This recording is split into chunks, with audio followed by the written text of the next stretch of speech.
అబద్ధాలు చెప్పాడు. బావ పిచ్చిలో ఉన్న నేను ఆ మాటలన్నీ నిజమని నమ్మాను. బావ పూర్తిగా నా వాడైపోయాడు అనుకున్నాను. కానీ బావ మనస వాచ కర్మన నన్నే భార్య అనుకున్నాడు అనుకున్నాను. కానీ అబద్ధకి దగ్గరవ్వాలని అలా చెప్పాడని ఈ రోజు అర్థమైందమ్మా.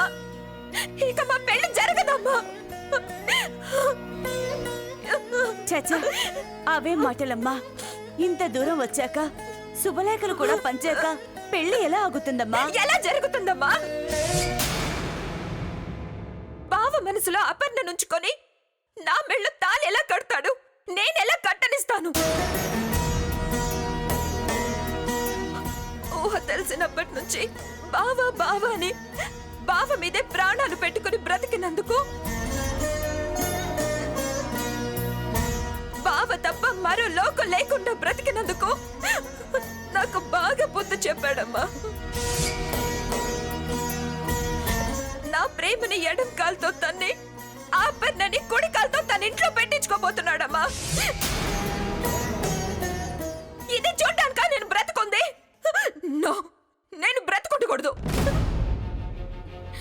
బావలేని జీవితం నాకొద్దు. నేను చేస్తాను, చావాలి.